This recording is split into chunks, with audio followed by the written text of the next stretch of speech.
Waalaikumsalam warahmatullahi wabarakatuh, Bu. Bagaimana kabarnya hari ini? Alhamdulillah sehat. Senantiasa kita dalam lindungan Allah Subhanahu wa taala, Bu. Alhamdulillah. Nggih. Di pagi yang cerah ini kita bisa bersama ya Pak Bayu. Nggih, Bu. Semuanya sehat. Semoga nanti bisa berjalan dengan lancar. Amin. Oke Pak Bayu. Nanti akan melakukan proses coaching ya Pak, nggih? Nggih, Bu. Oke. Nah, sebelumnya nanti sebelum Pak Bayu melakukan kegiatan ini ada yang ingin sedikit saya bicarakan terlebih dahulu Pak Bayu. Boleh, Bu. Nggih. Begini Pak Bayu. Nggih. Nanti pada saat Pak Bayu melakukan kegiatan coaching akan saya amati Pak. Nggih. Apakah sudah sesuai dengan alur tirta? Masih ingat nggih? Masih. Atau belum? Nggih. Kemudian lalu apakah Pak Bayu sudah mengajukan pertanyaan-pertanyaan berbobot Nggih, Bu. sesuai dengan kata kunci yang disampaikan oleh nanti coach? Di sini kemarin sudah kita koordinasikan bahwa coachnya yaitu nanti Bu Dina nggih Pak nggih. Nggih, Bu. Nggih. Dan juga nanti Pak Bayu apakah bisa hadir penuh pula dengan mendengarkan aktif apakah yang dikeluhkan oleh Kuci. Nggih, Bu. Boleh, Nggih. boleh. Dan jangan lupa Pak Bayu nanti dalam melakukan proses kegiatan coaching ini Pak Bayu harus memperhatikan prinsip-prinsip coaching. Nggih, Nggih. ada 3 Pak.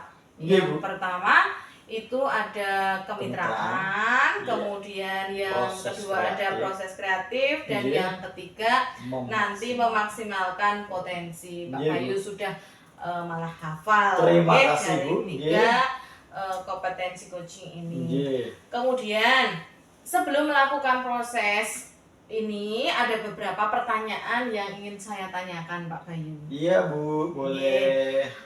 Pertama yang ingin saya tanyakan, apa sih kompetensi yang ingin Pak Bayu kembangkan dalam proses coaching ini?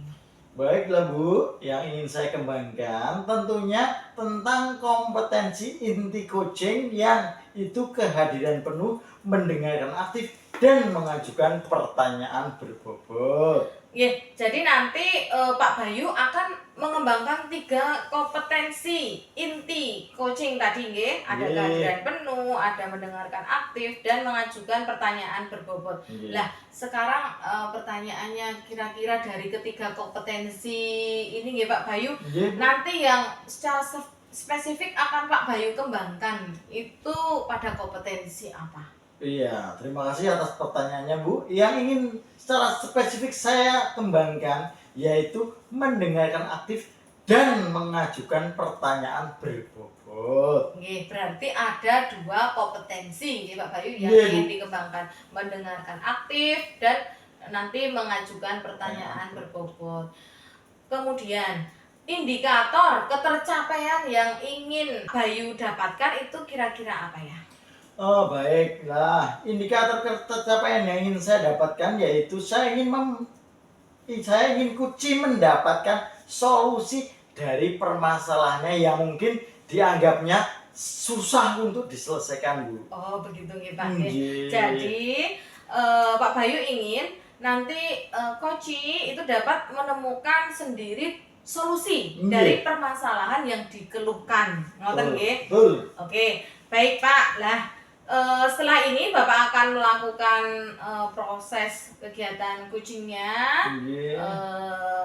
Terima kasih atas perjumpaannya. Iya, Bu. Semoga berjalan dengan lancar sesuai Amin. dengan apa yang Bapak harapkan. Nggih, Bu. Untuk selanjutnya nanti silahkan Bapak untuk melakukan kegiatan proses coaching. Nggih, terima kasih. Nggih. Matur mawon nggih Pak Bayu. Nggih, Terima kasih. Bu. Ya. Assalamualaikum warahmatullahi wabarakatuh. Waalaikumsalam warahmatullahi wabarakatuh. Wis.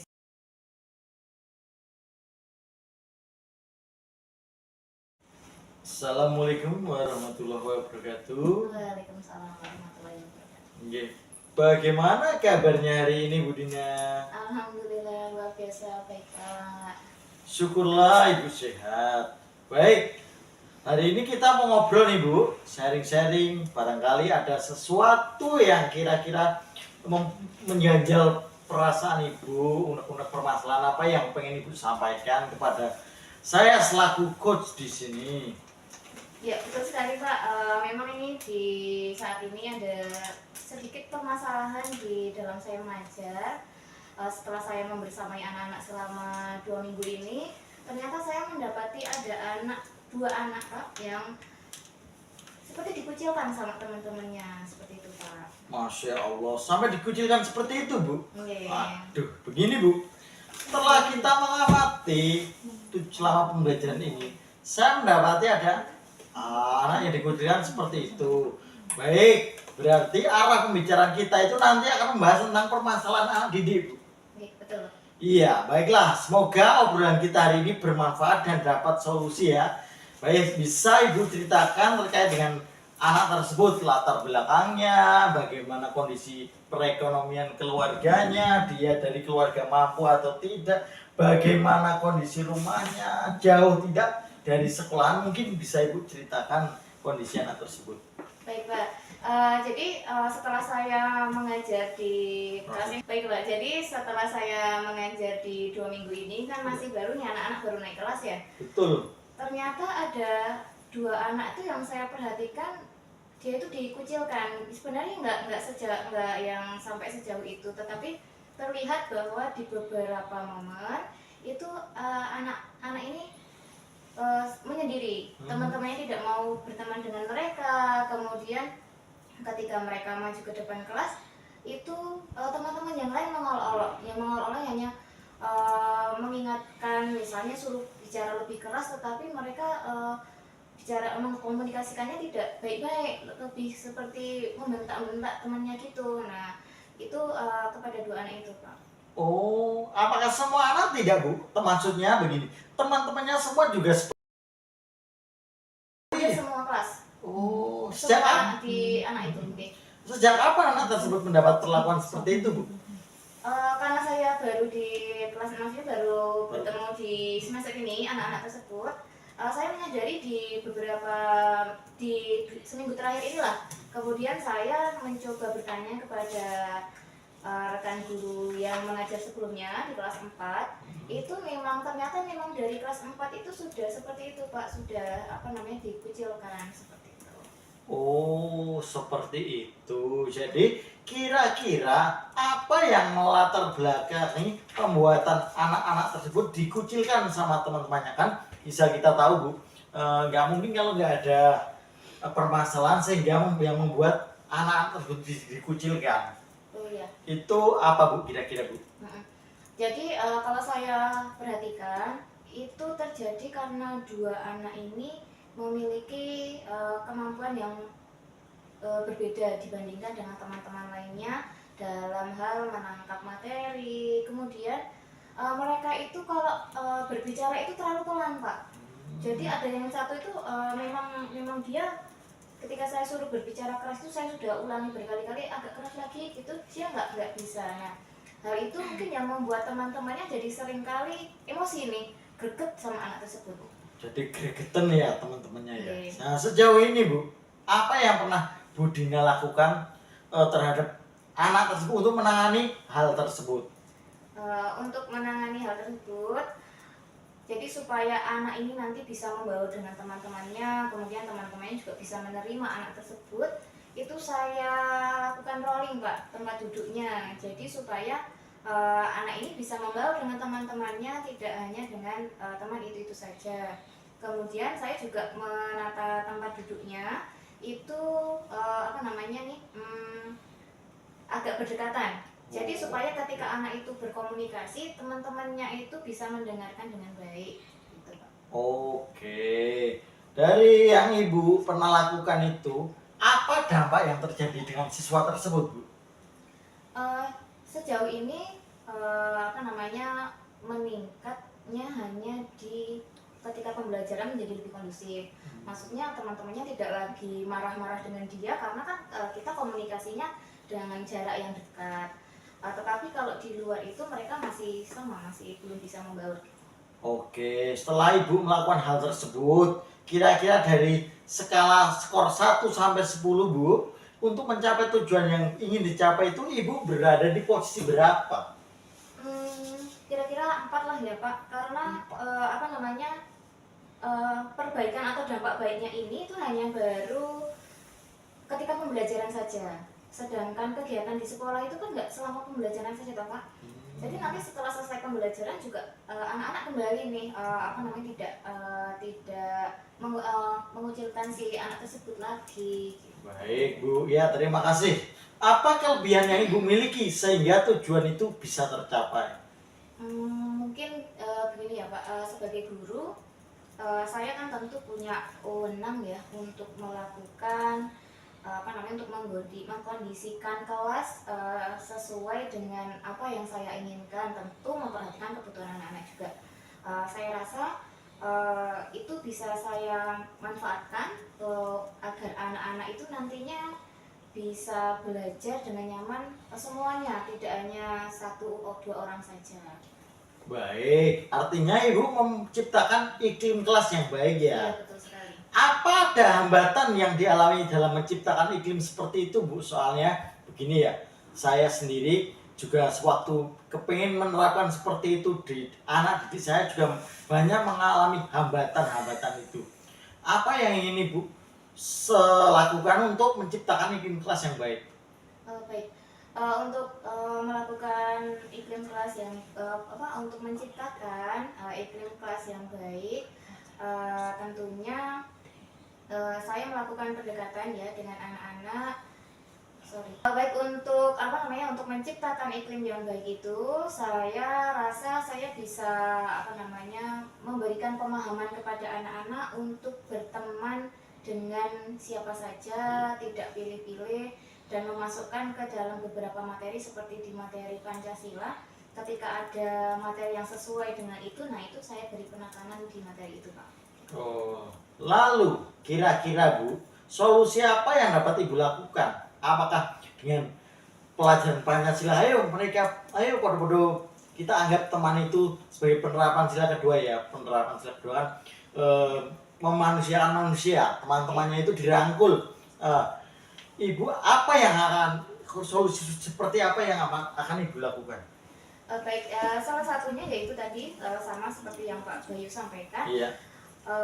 Saya menyelipkan di nasihat-nasihat itu di dalam pembelajaran. Jadi sekiranya ada materi yang sesuai ini, kebetulan memang kemarin pas nih materi tentang Pancasila itu membahas tentang nilai-nilai yang ada di dalam sila-sila Pancasila. Jadi ketika menjelaskan itu saya tekankan lagi terkait dengan sila keberapa yang sesuai dengan apa namanya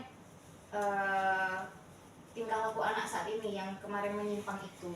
Gitu. Baik, setelah mengetahui hal itu, hal yang Ibu utarakan, kira-kira rencana Ibu agar tujuan Ibu dapat tercapai, apa yang akan dilakukan? Tentu saya ingin membuat ini Pak, merancang pembelajaran di mana anak-anak itu bisa membaur.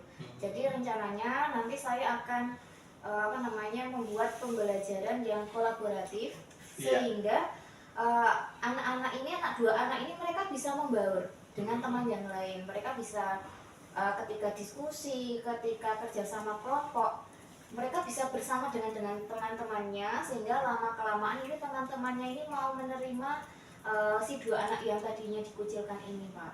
Bagus sekali rencana Ibu. Apa prioritas utama dalam hal ini?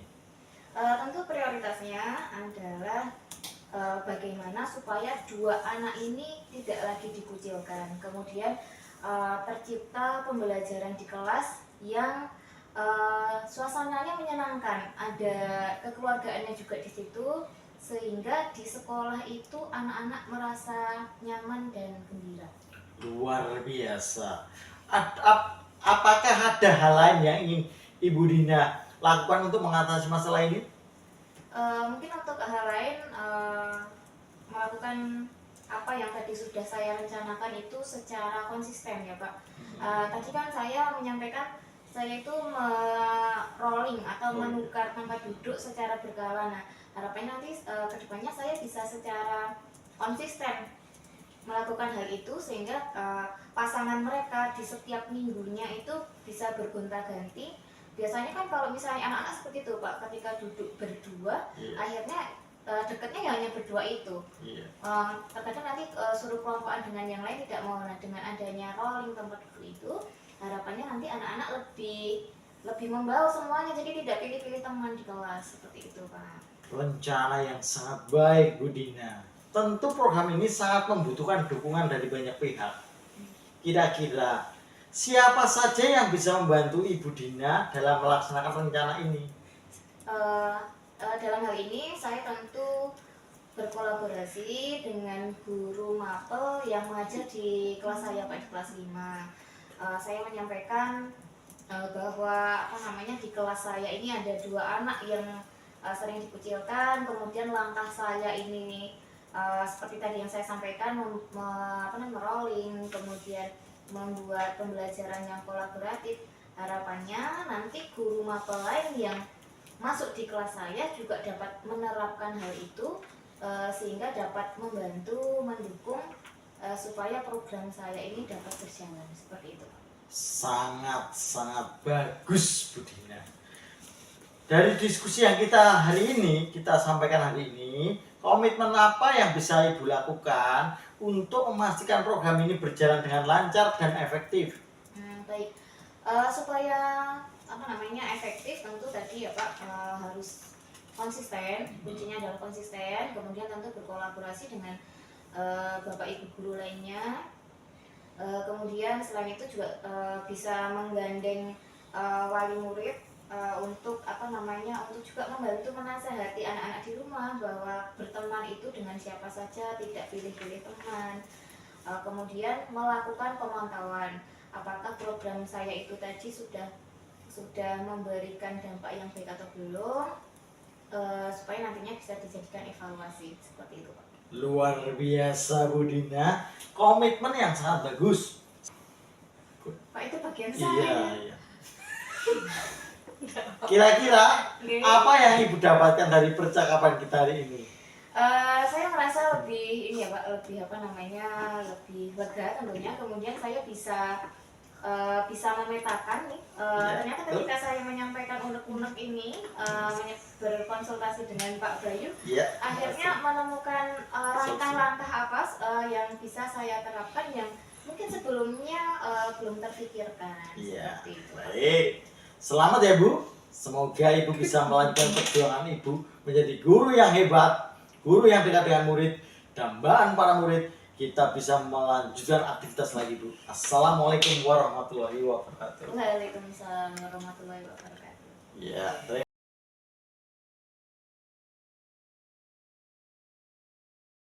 Baik Pak Bayu, baru saja sudah dilakukan kegiatan coaching ya. Sudah mendampingi Pak Bayu. Kemudian bagaimana perasaannya Pak Bayu setelah melakukan kegiatan ini? Alhamdulillah Bu, pengalaman dari beberapa teman-teman yang saya coaching itu berjalan dengan baik Bu, sangat lancar. Oke. Kemudian bagaimana tadi hasil dari coaching dengan Bu Dina? Oh ya Bu, tadi saat saya coaching, saya melaksanakan sesuai dengan alur Tirta yang menanyakan tujuan identifikasi, menanyakan rencana aksi, dan tanggung jawab. Kemudian saya juga menggali potensi dari Kuci untuk menemukan solusi permasalahan. Oke. Jadi di sini Pak Bayu tadi sudah berhasil melakukan kegiatan coaching ya Pak, sesuai dengan alur Tirta, yaitu ada satu menanyakan tujuan, kedua ada identifikasi, ketiga ada rencana aksi, dan yang keempat ada tanggung jawab.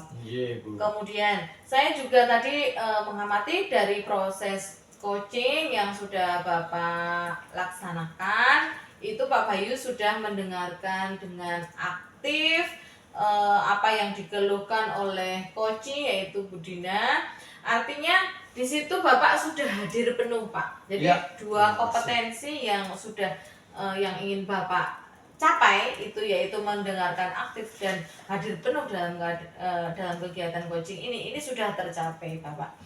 Kemudian Bapak tadi juga sudah memberikan pertanyaan-pertanyaan berbobot sesuai dengan kata kunci dari coachingnya. Kemudian juga bisa menggali informasi dan membuat coach dapat merencanakan aksi yang harus ia lakukan, yang akhirnya bisa coach ini menemukan solusi atas permasalahan yang dihadapi oleh coach. Baik Pak, luar biasa proses coaching hari ini, mudah-mudahan lebih sukses. Ya Bu, saya akan berusaha lebih baik lagi. Oh iya, satu lagi, kompetensi apa yang ingin Bapak kembangkan berdasarkan coaching hari ini Pak? Saya ingin mendalami, memahami alur Tirta agar lebih baik lagi ke depannya.